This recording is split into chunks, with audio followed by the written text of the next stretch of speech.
ശ്രീനിവാസൻ സന്ദേശം എന്ന സിനിമ എഴുതിയതിന്റെ പേരിൽ വിമർശിക്കപ്പെട്ടതിന് ഒരു കൈയും കണക്കുമില്ല.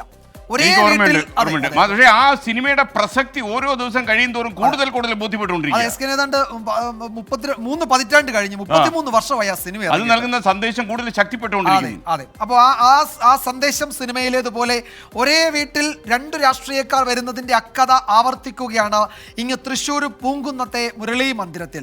കോൺഗ്രസിൽ അടിയുറച്ചു നിൽക്കുന്ന ആങ്ങളയ്ക്കും BJP-യിലേക്ക് ചേക്കേറിയ പെങ്ങൾക്കും തുല്യ അവകാശമാണ് ആ വീട്ടിൽ. 1956 മുതൽ കോൺഗ്രസിന്റെ തന്ത്രങ്ങൾ മെനയുന്ന സ്ഥലങ്ങളിലൊന്നായിരുന്നു തൃശ്ശൂരിലെ മുരളി മന്ദിരം.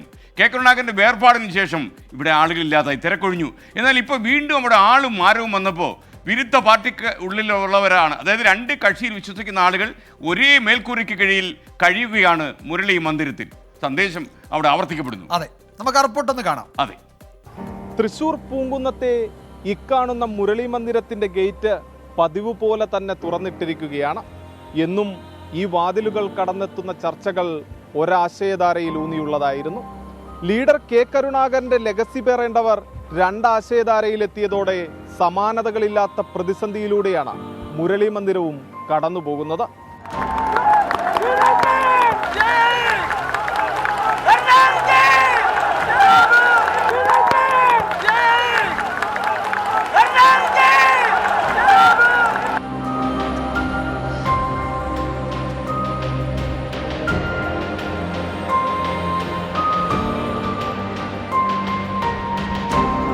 കണ്ണൂർ സ്വദേശിയായ കെ കരുണാകരൻ 1956-ലാണ് പൂങ്കുന്നത്തെ മുരളി മന്ദിരം വാങ്ങുന്നത്.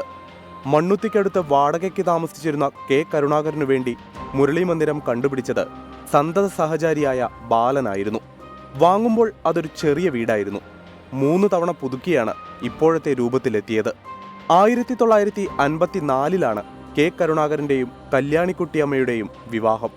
മകൻ മുരളിയുടെ പേര് തന്നെ വീടിനുമിട്ടു. പിന്നീട് കേരള രാഷ്ട്രീയത്തിലെ പല നിർണായക തീരുമാനവും വന്നത് ഈ വീട്ടിൽ നിന്നാണ്. എൻ്റെ ഓർമ്മയിൽ ഏറ്റവും തങ്ങി നിൽക്കുന്ന ഒരു രംഗം വളരെ ദുഃഖകരമായ ഒരു രംഗമാണ്.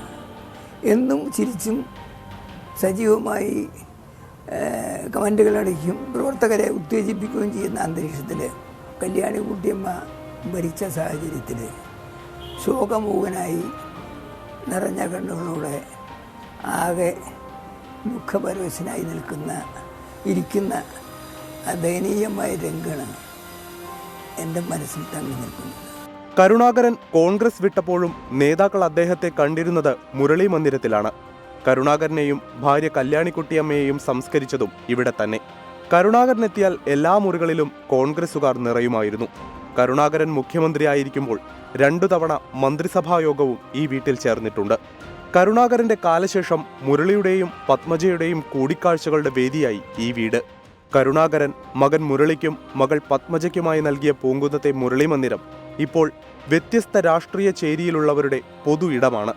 പത്മജ BJP-യിൽ ചേർന്ന ശേഷം മുരളി മന്ദിരത്തിൽ എത്തിയതോടെ ഇവിടെ BJP-ക്കാരും വരാൻ തുടങ്ങി. ഈ തെരഞ്ഞെടുപ്പു കാലത്തും മുരളി മന്ദിരം വീണ്ടും സജീവമാവുകയാണ്. കോൺഗ്രസിന്റെ തന്ത്രങ്ങൾ മെനഞ്ഞ ഇടം ഇന്ന് BJP-യുടെ കൂടി നീക്കങ്ങൾക്കുള്ള ഇടമാകുന്നു. അപ്പോഴും മുരളി മന്ദിരം ഓർമ്മപ്പെടുത്തുന്നുണ്ട്, കേരളം കണ്ട ഏറ്റവും വലിയ ചാണക്യൻ ഈ മണ്ണിൽ ഉറങ്ങുന്നു. ക്യാമറമാൻ ബിനേഷ് ബാബുരാജിനൊപ്പം സൂരജ് സജി, 24. വിജയകുമാർ, ഞാൻ കരുതി മുരളി മന്ദിരത്തിൽ ഒരു സ്റ്റണ്ട് നടക്കുമെന്ന്. കാരണം മുരളീധരൻ അറിഞ്ഞോ അറിയാതെ ഒരു പ്രസ്താവന നടത്തി കളഞ്ഞു പത്മജയുടെ കയറ്റത്തിൽ. ഈ സംഘികളെ അവിടെ കയറി നിരങ്ങാൻ അനുവദിക്കില്ല എന്നാണ് പറഞ്ഞത്. പക്ഷേ 2 ദിവസം കഴിഞ്ഞപ്പോൾ അവിടെ പത്മജ വന്നു. അവിടെ ആ സമയത്ത് അവിടുത്തെ BJP-യുടെ ജില്ലാ നേതാക്കളെല്ലാം പത്മജയുടെ കൂടെ ആ വീട്ടിൽ വന്നിരുന്നു. പക്ഷേ മുരളീധരൻ ഉദ്ദേശിച്ച് സംഘികൾ അക്കൂട്ടത്തിൽ ഉണ്ടാവില്ലെന്ന് കരുതാം അല്ലേ? എന്നാലേ അതായിരിക്കാം ഒരുപക്ഷെ എനിക്ക് തോന്നുന്നത്. അല്ലെങ്കിൽ അത് മാത്രമല്ല, അല്ലെങ്കിൽ ചിലപ്പോൾ സഹോദരിയല്ലേ, സഹോദരിയുടെ കൂടെ വന്ന ആളുകളെയും അതിഥികളായി പരിഗണിക്കണമെന്ന് കരുതി കെ മുരളീധരൻ വേണ്ട, സംസാരിക്കേണ്ട എന്ന് തീരുമാനിച്ചതായിരിക്കും. അപ്പോൾ എന്തായാലും മുരളി മന്ദിരത്തിൽ നമ്മൾ ഉദ്ദേശിച്ച സ്റ്റണ്ടൊന്നും നടന്നില്ല. അത്രയും ഭാഗ്യം, അത്രയും നന്നായി.